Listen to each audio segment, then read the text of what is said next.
2 ദിവസം മുന്നെയാണ് ഇതിൽ പാർട്ടിസിപ്പേറ്റ് ചെയ്യാന്ന് പറയുന്നത്. അതിനുശേഷം ഞങ്ങൾ ടീച്ചേഴ്സും പാരൻസും എല്ലാവരും ഭയങ്കര സപ്പോർട്ട് ആയിരുന്നു. കുറേ മെറ്റീരിയൽസും ഒക്കെ തന്നു. ഭയങ്കര ഇതായിരുന്നു. എന്തായാലും എൻ്റെ വിക്ടറിൻ്റെ പിന്നിൽ ഓരോക്കാണെന്ന് വിശ്വസിച്ചു. കിസ് പ്രോഗ്രാമിന് സ്കൂളിലെ സബ് ജില്ലാ തലങ്ങളിൽ സ്കൂളിൽ നിന്ന് പങ്കെടുക്കുന്ന മിടുക്കരായ 2 പേരാണ് അച്യുതും അദാലിയത്തുൽ സുബൈദയും.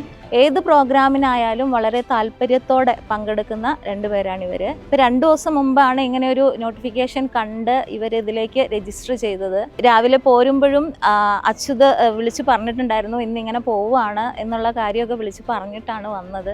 ഇന്ന് ഇങ്ങനെ ഒരു 12 മണിയോടെയാണ് ഇവരാണ് ജില്ലാ കിസ്സിങ് ചാമ്പ്യന്മാരെന്ന് അറിഞ്ഞത്. ഞങ്ങൾ സ്കൂളിൽ എല്ലാവർക്കും വളരെ സന്തോഷമുള്ളൊരു കാര്യമാണ്. ആദ്യത്തെ റൗണ്ട് കഴിഞ്ഞപ്പോൾ തന്നെ ചെറിയൊരു സന്തോഷം ഉള്ളിൽ വന്നു. പിന്നെ ഓരോരോ റൗണ്ട് കഴിയുന്നോറും സന്തോഷം കൂടിക്കൂടി വന്നു. അവസാനം വിന്നറായി എന്ന് പറഞ്ഞപ്പോൾ ആ സന്തോഷം നല്ല സഹിക്കാൻ പറ്റിയില്ല. അത്രയും സന്തോഷം ഉണ്ടായിരുന്നു. ഈ ഒരു പരിപാടിയിൽ പങ്കെടുക്കാൻ സാധിച്ചതിലും ഇതിൽ ഡിസ്ട്രിക്റ്റിൽ വിന്നറാവാൻ സാധിച്ചതിലും ഒക്കെ ഒരുപാട് സന്തോഷം. എനിക്ക് ലഭിക്കാത്തതൊക്കെ തന്നെ ഞാൻ കുറേ പങ്കെടുത്തിരുന്നു, പക്ഷെ അതൊന്നും നേടാൻ കഴിയില്ല. പക്ഷെ ഇവിടെ കൂടി അതൊക്കെ നേടാൻ കഴിയുമ്പോൾ വളരെ അഭിമാനമാണ്.